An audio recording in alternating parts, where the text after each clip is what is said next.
Welcome to the first of two very special episodes of Church Historia, The Christmas That Wasn't. So you guessed it, we're talking about Christmas. I'm Leslie. And I'm Stephanie. And since it's Christmas time, we thought we'd take a break from looking at Southern Christian traditions and talk about the history of the Christmas season in the United States. And this is actually based on some lectures that you've done, right? Yeah, it's one of the things that I get to do sometimes is to teach Sunday school classes, and it's something that I really enjoy getting the opportunity to do. So these episodes, we're going to be talking about things like Santa Claus, Macy's, wassailing, etc., etc. So glad you're here to join us.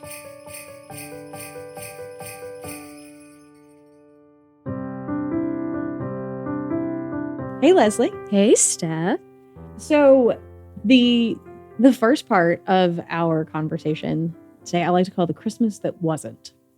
So, Oh my. yes. So before we can get to our modern Christmas, we need to go way, way back in time. And we're going to actually go and start with the early church. And so Christians, historically, early Christians in particular, were an Easter people. So there was very little biblical emphasis on Christmas or emphasis in the early church on Christmas. It was about Easter. It was about the death and resurrection of Christ. And that's what was unique in the Jesus story. There is something wonderful and miraculous about the incarnation, but we've all been born. Sure. We have all not risen from the dead. Yes, we have all not risen from the dead. So the early church is really focused on being an Easter people. And the Bible doesn't give us a super clear birth date for Jesus. And so the early church isn't particularly focused on kind of picking a Christmas date or celebrating a Christmas date. Then if we fast forward a couple hundred years into the 300s, the Eastern churches begin to celebrate Epiphany, about celebrating Jesus being revealed as the Son of God. So Jesus' encounter with John the Baptist at the river and this epiphany, this realization of Jesus as the Son of God. So that gets us kind of a January 6th date. And then somewhere around the 400s, Christmas, then as the birth date of Jesus, starts to show up in the Western churches. Our first kind of record of a Christmas date is in 354. And it kind of comes in the midst of sort of all of these church councils that are meeting and kind of trying to codify Christianity and set some structure for the early church. But so it's really kind of 300-ish years after the death of Christ before we start to get to a idea of Christmas. And it really comes as a secondary step after the Epiphany starts to be celebrated. So then we have these questions around, well, when exactly do we celebrate Christmas, the birth of Christ? Because as we just said, right, the Bible doesn't give us a specific birth date. So there's a tradition within the Roman world around a holiday on December 25th. It was part of the Roman winter festival season. So the Romans had a number of holidays in what is now December and January. So Saturnalia, it's about December 17th to the 23rd. The birthday of Sol Invictus, the sun god, is in late December. And then you have January Caldens, or the New Year. So Romans are kind of packed late December with lots of holidays. And in 567 at the Council of Tours, we finally get a setting of Christmas as December 25th.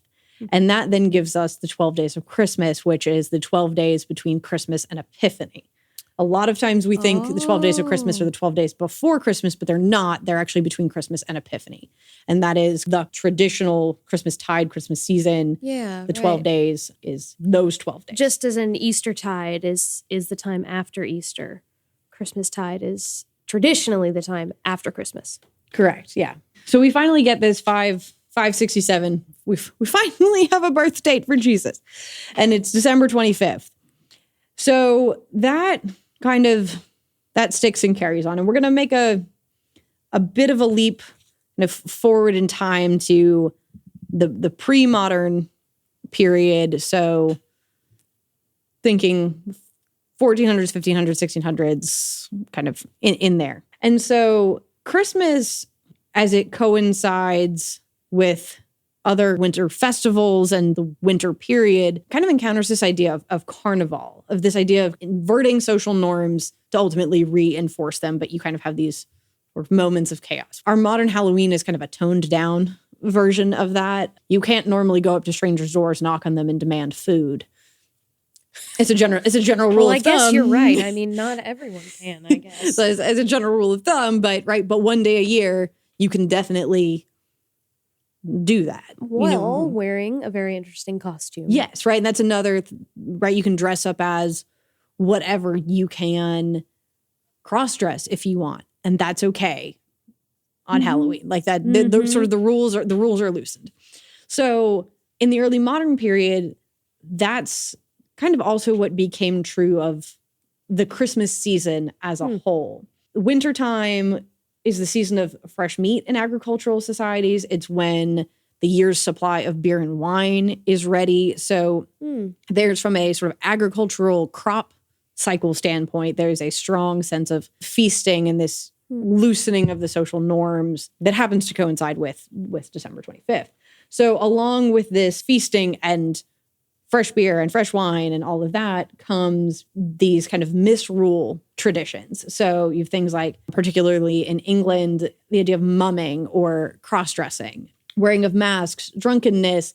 There's lots of quotes about illicit coupling, playing of cards, public disturbances, mocking authority. These were kind of the times where everything went a little bit topsy-turvy. It was a time when the rich gave to the poor. We today might think that that's kind of what giving looks like most of the year. But in these agricultural societies, it's the poor who are paying taxes to their lords or giving tithe, or very often in these early modern societies in Europe, it is the poor are paying the rich some sort of monies owed or in-kind goods owed. So this time of kind of Christmas giving is an inversion of that social norm. And there was a tradition of groups would go around, I'm going to call this pre-caroling, but groups would go around to the houses of the wealthy and demand gifts, and they would give goodwill in return. And specifically, the tradition of wassailing, where they would exchange a song for beer for money. But this wasn't exactly a voluntary thing. If you didn't give money, then there was often some type of consequence, whether that would be damage to property or this whole period you're talking about sounds very much like the movie The Purge, which I've never actually seen, but it just sounds like all rules are gone out the window during It's not time. Quite all rules. It has its own rules. Okay. I'd say it has its own rules. Okay. It's like the one day of the year that you can mock your boss and everybody agrees it's funny and it's all just pretend, except everybody knows that there's kind of some truth in there. Yeah. But in return for that one day a year of getting to do that, then the implicit social contract is that the rest of the year you'll do what your boss tells you. Well, let's talk about, you use the word wassailing. There's, here we come a-wassailing among the leaves of green. But it sounds like the tradition of wassailing is not like this joyous frivolity among, the snow. Well, it probably is for the people who are likely at least somewhat inebriated, singing loudly at the neighbor's door at 2:00 in the morning. That. They're probably having a blast. But that is not something that is inspired by the incarnation of Jesus. Correct. This is a just like general social thing that was happening. Yes, that again has its roots in kind of the agricultural cycle of this is the time of feasting and of kind of the last hurrah right before the winter sets in, before everything's going to have to be really carefully rationed, and this is the time of fresh meat and beer that hasn't gone stale yet. And so it is this celebratory time that's almost a celebratory time in excess that comes along with it. And we see this in a lot of traditional folk holidays and celebrations, but are these moments of these carnival type times where it's really important for social order to have times to break the social order. Because you break it in order to reinforce it. You can only do these deviant behaviors on this one day a year. And the rest of the year, you cannot. Yeah, and that reestablishment of order, of kind of letting off steam or letting off a little bit of the edge of things is really, really important. And we see this in a lot of different cultures. I don't know enough about sort of human psychology to be able to psychologize it, but well, we do it, don't we? I think St. Patrick's Day. Yep. Cinco de Mayo. Yes. These are days where, for whatever reason, we decide we're going to go to a restaurant and maybe drink a bunch of alcohol, and because it's Cinco de Mayo. It's like, well, that doesn't even have to do with I us. think we definitely have remnants of these Carnival days. We just, not everybody participates to the same extent. Like these where the whole community was participating. Okay. The St. Patrick's Day, Cinco de Mayo's, even again the Halloweens of the world. They're there, but they're a toned down version of what's happening here. But I think it is, you're exactly right. It's that same letting off steam. I'm going to keep coming back to Halloween because it's, I think, the easier one for me to relate this to, but I get to be somebody else and literally dress up as another person and pretend to not be myself today. Right. Yep. And I think that as humans, we have needs for these moments of deviation. Yeah.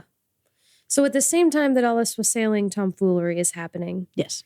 Christians are celebrating Jesus's We have an official church holiday, at least in the Catholic tradition, that says December 25th is Jesus' birthday. Interesting. And so all of this to say sort of this historical Christmas, and here we're not talking about December 25th specifically, but sort of this season of December isn't this super pious thing that it doesn't have necessarily a lot of religious markers about it. Okay.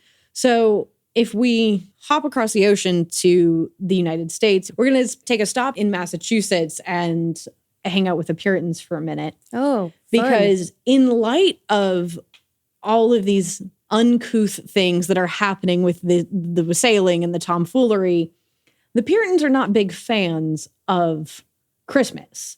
It has no biblical precedent. Whatever biblical precedent there is, it should not be in December, right? It's lambing season. That's not happening in December. It's a Catholic holiday. Puritans have a lot of issues with that.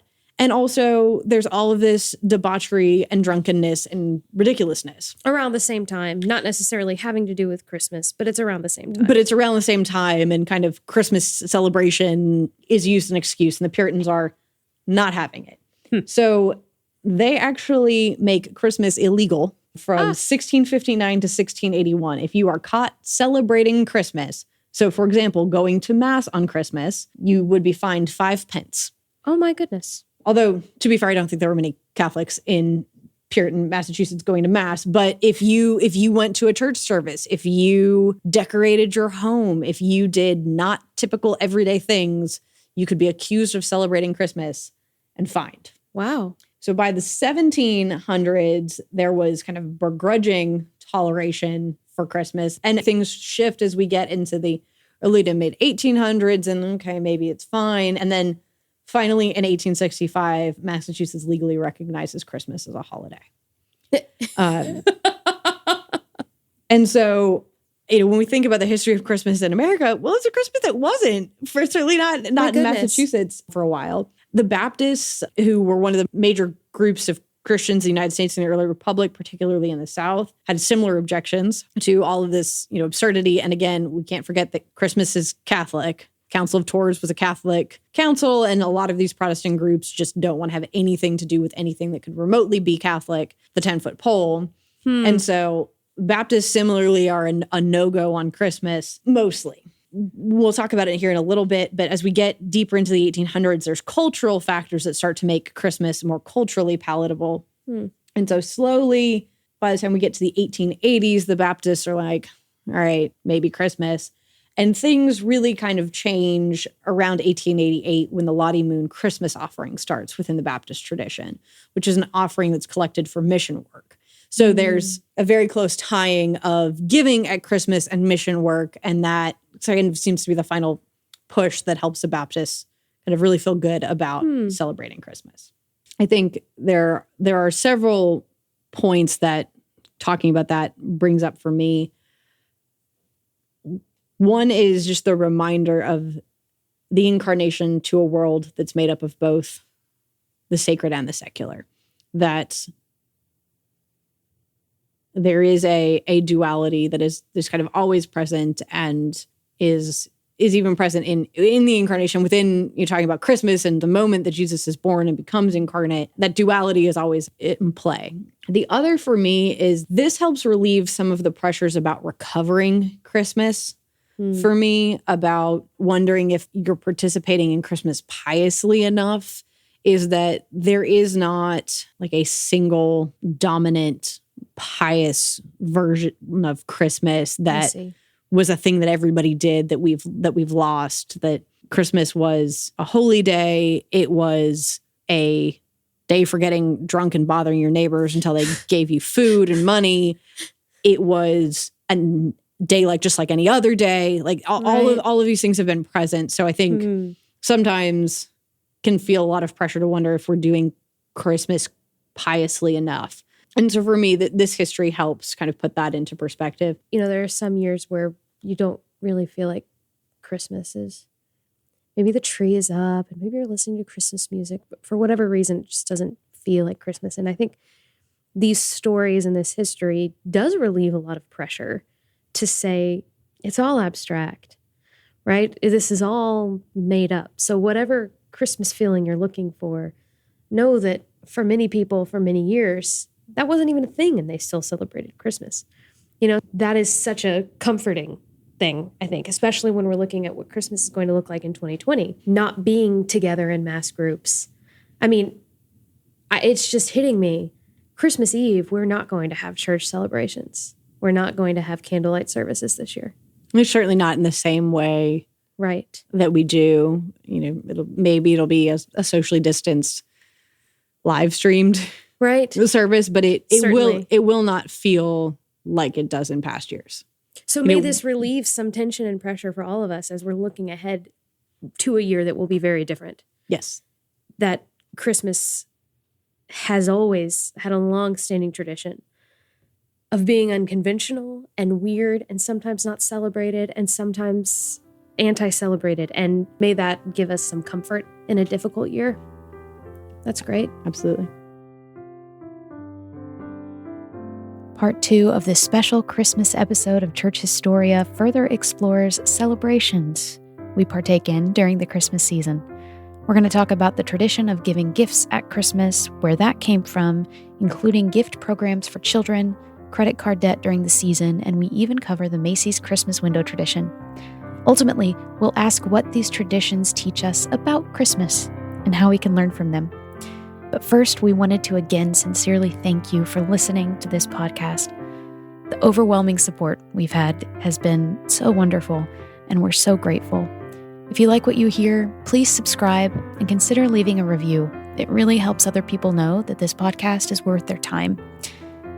All right, here we go. Let's talk about gift giving at Christmas. So historically, there's been a tradition of giving New Year's gifts or gifts at the New Year dating back to Rome as a kind of exchange of presents, as a token and omen of a good year. So sort of at the start of the year, give presents and kind of wishing others well. And this is kind of these are small tokens. These aren't big, giant gifts. This is kind of the, hey, thinking of you, hope you have a great year.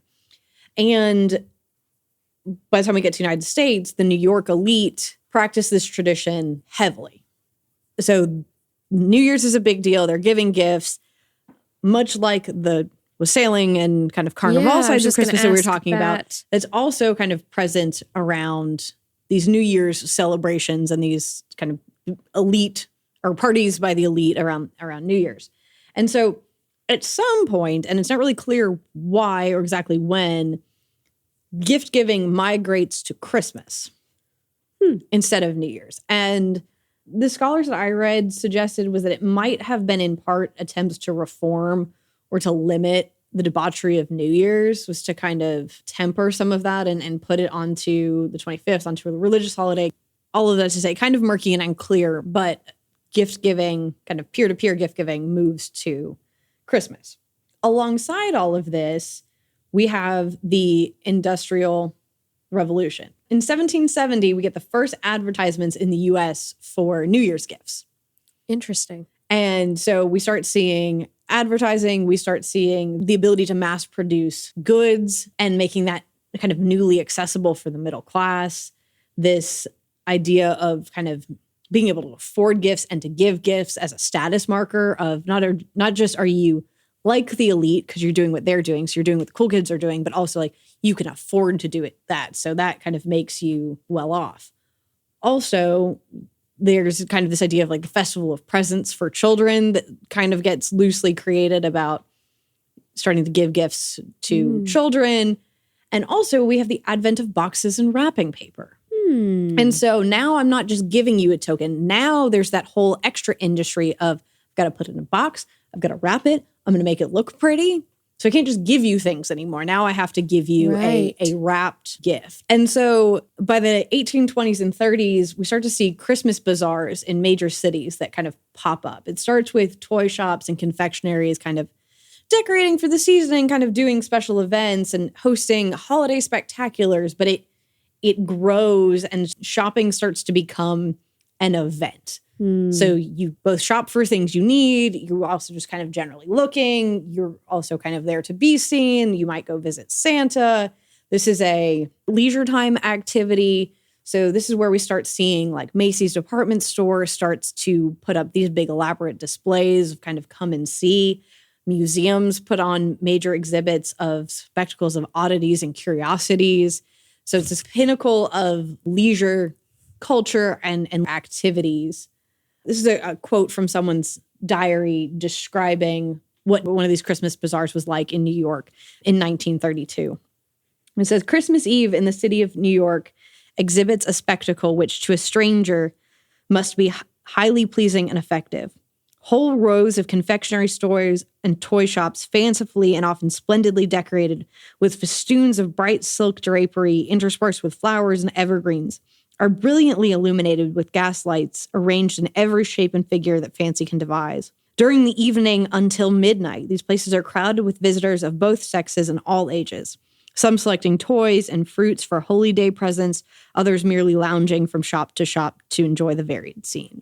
That sounds amazing. Yeah. So a few things to call out there, right? That's Christmas Eve. Oh, okay. So this spectacle, initially it starts very kind of about Christmas Eve. Everybody's doing last minute Christmas shopping, if you will. And it's a family affair, right? That goes till midnight. Not only do you have both sexes, but all ages. Yeah. So imagining some very exhausted toddlers. Yes. Very overstimulated and exhausted toddlers. But also I think this phrasing here is interesting, selecting toys and fruits for holy day presents. Yeah, what is... So, right, it's not a holiday yet. It's a holy day. So we still do have this kind of connotation that December 25th is a holy day. It's a feast day.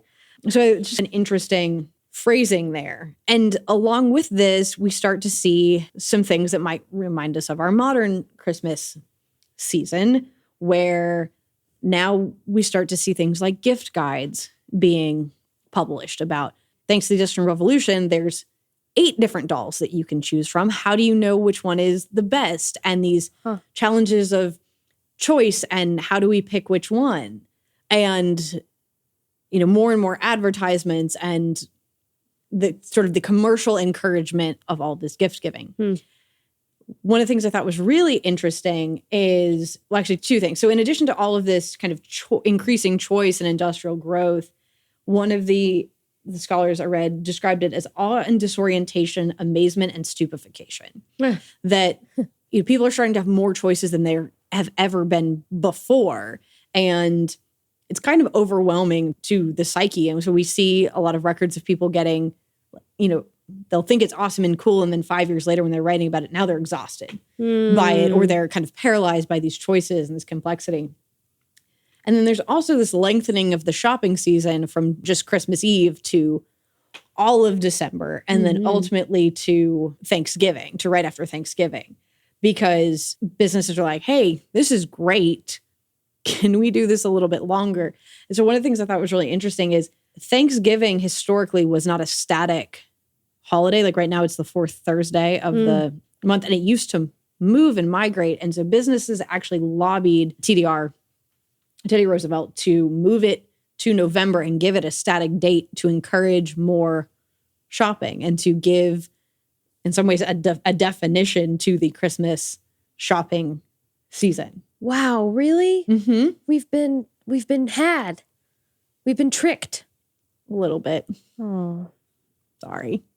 I'm glad they did it though. I mean, I guess there are just so many lovely things about Thanksgiving just rolling into a celebration of Christmas, whether or not it's shopping. I mean, that's involved, but the decorating and the... Yeah, I think there's a pre-Christmas, from a liturgical calendar standpoint, right? You have Advent that kind of does something similar from a religious standpoint. Okay, putting you on the spot. When does Advent show up? When does Advent begin to... I don't know. Probably as soon as there's a liturgical calendar. Because it's the 4 Sundays before Christmas. Right. Yeah. It would just be interesting to know, because if we're talking about the history of Christmas, there wasn't a Christmas, So the answer is going to be after 563, because that's where Christmas gets set on the 25th. So somewhere post 563. Yeah, cool. Between 563 and 1770. Cool. Somewhere there. Great. So I'd mentioned Macy's before, about Macy's creating these windows. Well, that tradition started when the store opened in 1858. By the 1870s, it had become like the thing we know it today about going to look at the Macy's windows. Just if you're interested, the first steam-powered moving vehicles showed up in 1883. And so Macy's is just constantly trying to one-up themselves in this mixture of exotic decorations and traditional decorations, but really creating this spectacle. So we still have Macy's today, but there was another department store chain that really embraced this idea of kind of decking the halls, and I think helped set what has now become the norm for what we expect from store decorations, and that's Wanamaker's, which is closed now. But it was founded by John Wanamaker, who was a Presbyterian of deep conviction, and he owned a department store chain and felt that his shops should be places of moral uplift and of education. So he took Christmas time and decorating Christmas very seriously. So his stores were decorated as churches. Each store had its own director of music. And so they would sing carols and hymns. Oh. A lot of them had organs in them, like these big kind of pipe organs, and they would play hymns and Christmas carols. And somebody described it as Gothic revival brought to bear on store decorations. Wow. So stained glass window, pointed archways, this kind of opulence, but also this mixture of sort of religious messaging. And I'm not sure we can directly blame John Wanamaker for, or maybe some people would say thank John Wanamaker for the constant playing of Christmas songs inside of stores during the Christmas season. But that becomes this huge thing, and people come back, people make like almost pilgrimages to Wanamaker's at Christmas to experience this spectacular. Wow. And so, again, is he the only one doing this? No, but he's doing it at such a grand scale that it really does show this mix of the commercial and the religious around Christmas and Christmas shopping and Christmas decorating. I thought it would be potentially interesting to look at a couple of things around ethics and Christmas giving as well. Because, one of the hallmarks of Christmas is The Christmas Carol by Charles Dickens, published in 1843. And Scrooge at the time is not that odd for having people work on Christmas. Again, we kind of saw that with Puritans and the early Baptists. Yeah. Christmas is not a holiday by and large. But what The Christmas Carol starts to do is starts to embody a sympathy within the haves for the have-nots. So we talked a little bit a while ago about the inverting on Christmas where the rich would give to the poor, and that how that was considered this upheaval of the traditional social convention. Well, it's still kind of the case by the time we get to The Christmas Carol, that this idea of a kind of social consciousness of the haves giving to the poor, and particularly the worthy poor, is a big conversation at this time about, the people who are working hard but just not making enough, and the importance of giving to them. So there's this moving concern within middle class and upper middle class people around the plight of poor families and poor children. And then in the kind of social gospel era of the early 1900s, there's a lot of critiques and kind of concern around the inequities at Christmas, about shop clerks who have to work extraordinary hours, about the additional demand on child workers who are ironically creating children's presents, about the economic disparity between factory owners and people working in the factories. There's a group called the Consumers League that in 1906 starts a shop early campaign. So they're advocating for lengthening the Christmas shopping season because they didn't want the shop being open for 14 or 16 hours a day. So actually they were advocating for extending the season instead of extending the days. I think it probably backfired them a little bit because I think we had just ended up with both. Yes, you just ended up with extending Right, Christmas hours for longer. Right. But they were hoping for that. There was a group called the Society for the Prevention of Useless Giving, which in 1912 tried to eliminate the social obligation for workers to buy gifts for their supervisors. Huh. So again, that tradition of kind of the poor giving to the wealthy, that the inequity of somebody who's making less money having to give a gift to somebody who's making more money. Mm-hmm. So there was that conversation. As a result of the Victorian period, the idea of children as we know today and the sort of the protection of childhood, the innocence of childhood, and the importance of childhood had become really strong. So there started to be lots of calls for all children to be able to get at least one present on Christmas. And so this starts a lot of the aid distribution because it starts as this kind of ad hoc thing where these people are getting together and, buying presents and distributing them here, there, everywhere. But then they start to realize, well, that child actually got 3 presents because 3 different organizations gave that child one present, but this child got no presents because nobody knew that they didn't get one. And so they start to set up a lot more structure around kind of giving aid and giving distribution. And a lot of that legacy is kind of what we see today with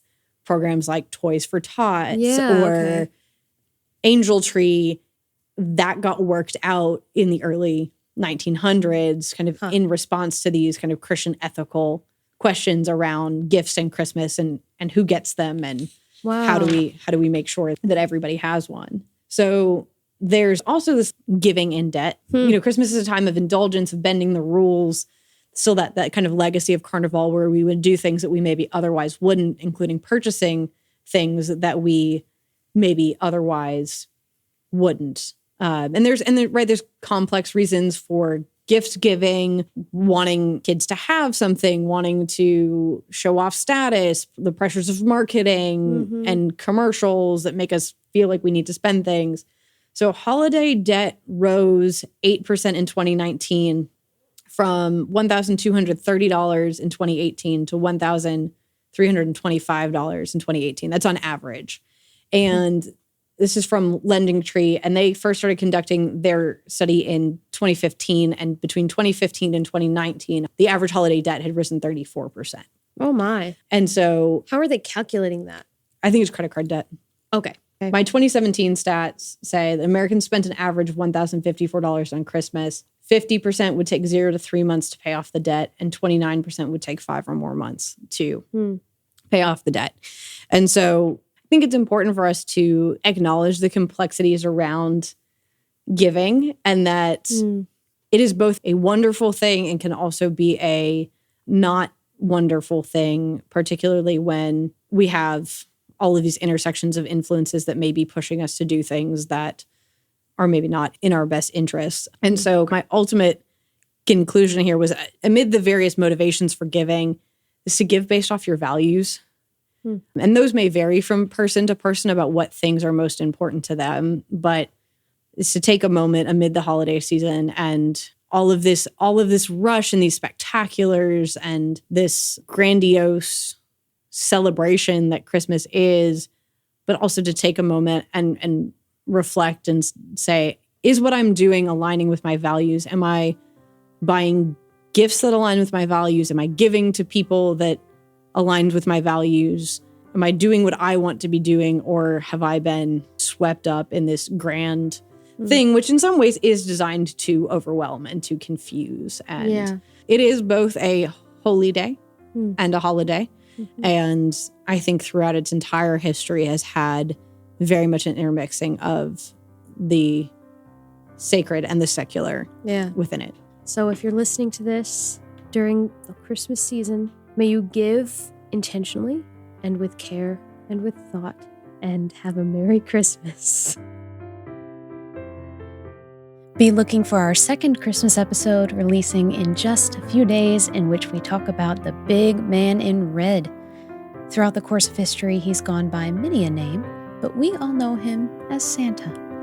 We'll talk about the figure of St. Nicholas and how his existence evolved over the years to eventually become the jolly, portly man in red.